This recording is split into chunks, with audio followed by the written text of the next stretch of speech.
here concluded there are disastrous climate changes taking place on our Earth due to human activity.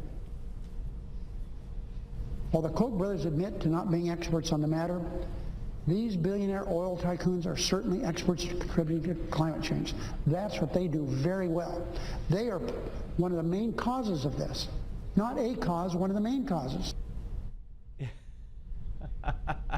Ladies and gentlemen, the Koch brothers are one of the main causes of climate change. I can't take it anymore. Oh my goodness. Harry Reid, I don't know what, I mean, I do know what his aim is, obviously, to demonize these brothers and have it work to his advantage for the Democratic Party somehow. It's not working, and it's way over the line, way over the top, unbecoming a Senate Majority Leader, to the point where, if God forbid, some kook out there, you know, I mean, every day almost, this guy's on the floor of the Senate calling them names, un-American, you know, evil, climate change is their fault, everything. You know, how far is this? Is Reid willing to go with this? I mean, is he going to give their addresses out and tell people to go to their homes and picket?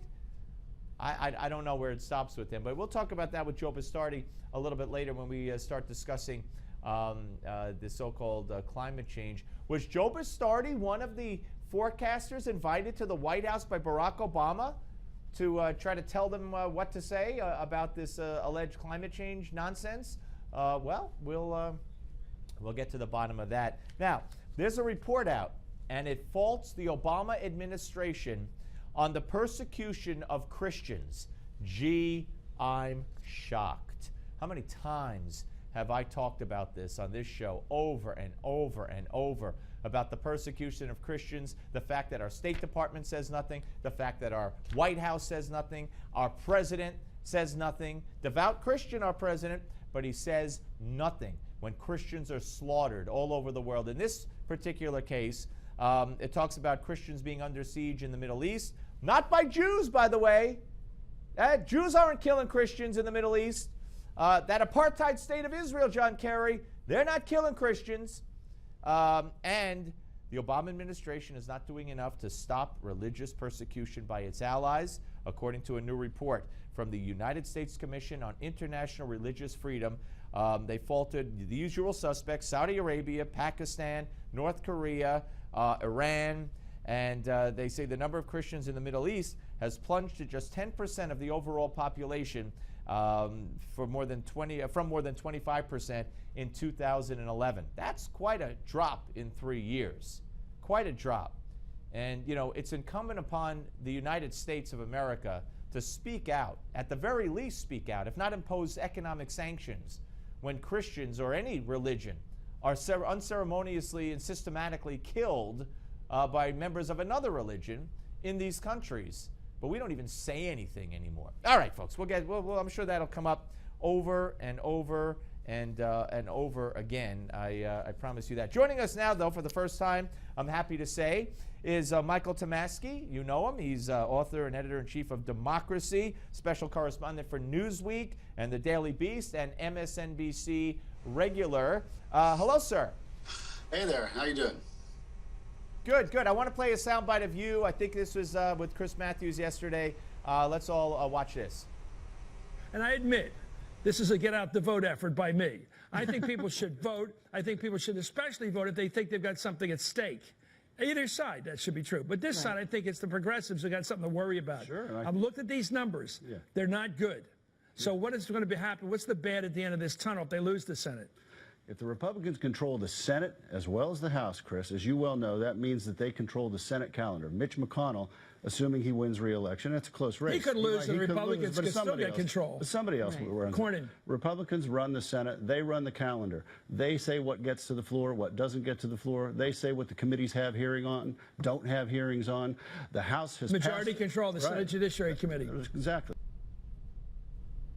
Well, you see, Michael, I'm glad that you see it in one way as a bad thing, and your piece reflects that, what happens when the GOP takes over the Senate at thedailybeast.com. And I see it, almost everything you described there, as a good thing. Can't wait for the Republicans to control the agenda of the U.S. Senate.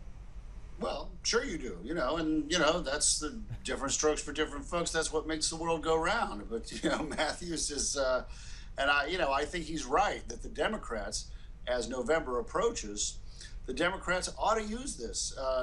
They ought to paint this scenario for their voters, these Democratic voters who don't vote in midterms, Steve. They ought to say, look, do you want, more Benghazi in the Senate as well as the House? Do you want Supreme Court nominations held up? Do you want the Consumer Financial Protection Bureau sliced and diced? Well, go vote, right? Well, the problem with that is the latest poll that came out, I think, from USA Today and Pew the other day, which was reflective in many instances of other polls, not only showed the generic congressional ballot to be 4 points in favor of Republicans, which would even be a higher difference and a higher landslide than in 09 and 94, 010 and 94. But it also said that looking ahead to 2016, they want that presidential candidate to have 65%. 65% said they want that presidential candidate to have different policies and different priorities than President Obama. So how do they tell the people, hey, if you don't turn out to vote, we're going to have different priorities? Yeah, I saw that question. I think that question is pretty speculative. I mean, 2016 is a long way away. Who knows? The economy could be better. It could be a lot better by then. And presidential elections are always comparing this person against that person.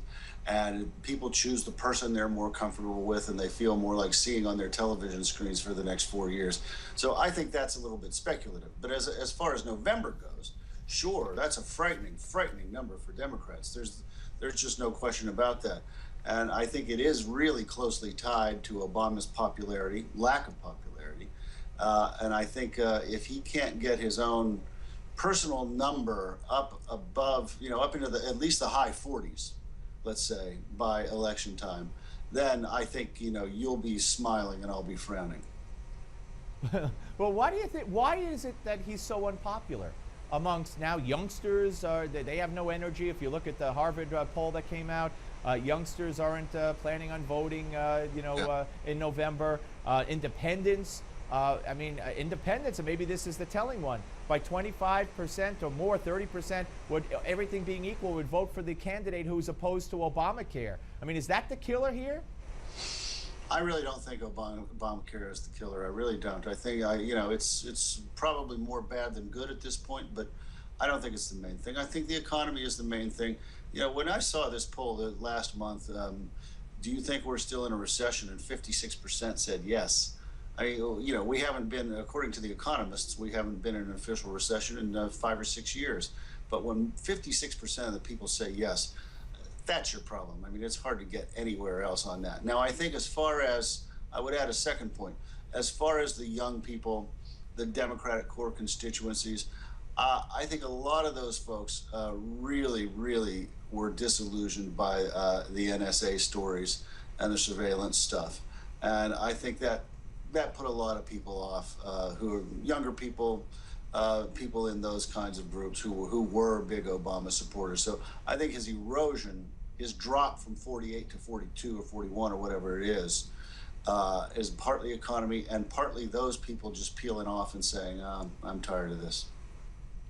Not to mention the drones, I guess, the enhanced use of drones, which dwarfs what Bush did. But of course, I want to take it back to the economy, and I think you make a good point, because there's just, the statistics that came out the other day.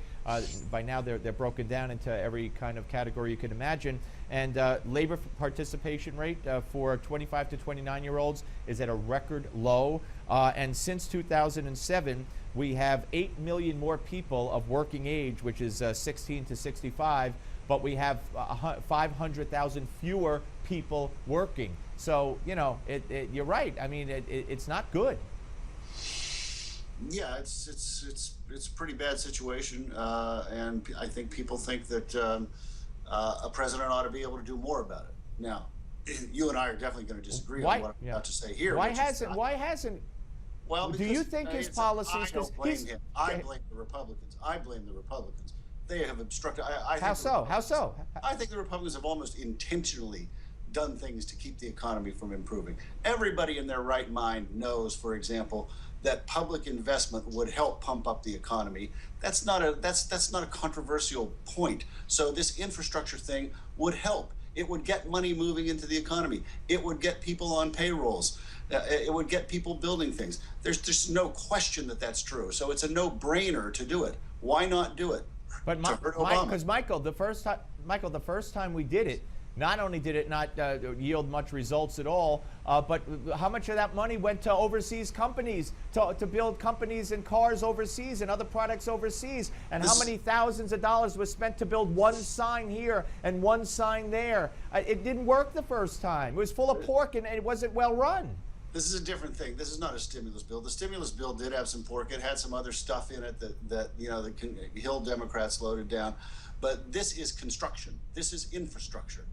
This is roads and bridges and rail freight and things in America and public facilities and public buildings. This is infrastructure. There's no good reason in the world not to do it. The United States Chamber of Commerce is for United States Chamber of Commerce begging Republicans in the Senate and the House to get behind infrastructure. Begging.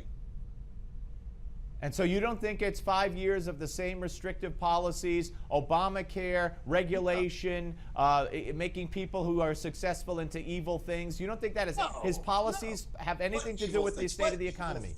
I mean, rhetoric doesn't affect anything. He said 3 things about rich people in the last 6 years. That doesn't affect anything. Tax rates affect 3 times or 3 things? Wait, 3 times, Michael. 3 times or 3 things over and over and over and over and over? Look, I'm glad we're getting into an argument anyway. I didn't come on Newsmax to. I'm not arguing. I'm asking you. You said he said 3 things about rich people, so I want to clarify. Whatever. Said 3 things over and over, or said it? I'm being metaphorical, but that's not. Oh, okay. He hasn't. What has he done to rich people? You're paying 4.6% more on tax dollars earned above 400,000. That's the penny. What's rich people, Michael? Michael, what's rich? What's rich to you? 400,000's rich. It's well-to-do depending on where you live. Yeah, I'd admit that, absolutely. But it's small business owners that he's attacked too with the tax rate, and it's making villains out of anybody who's successful, except athletes or actors, of course. They're okay. I don't think we're going to agree I don't think we're going to be very fruitful going down this road. But he hasn't. He just hasn't done that. He hasn't done that. Well, I would disagree with you on that. Unfortunately, we don't have time to get into the other column that you wrote, which I hope you'll come back maybe next week and we could talk about are Republicans racist? No, it's just all a big coincidence. I probably should have started with that, but I'm glad we had the conversation we did. And it was good talking to you, sir. I hope you'll come back. Likewise, anytime. All right, take care. All right, folks. Michael Tomasky, you could see him, the chief of democracy, chief of democracy, special correspondent for Newsweek, and the Daily Beast, and of course you see him on MSNBC regularly. We have the book jacket. We did. I think we do. There it is. Hillary's turn. So check that out as well. And I look forward to him coming back next week because I do want to talk a lot about it. The panel's next. Malzberg's panel. Don't go away.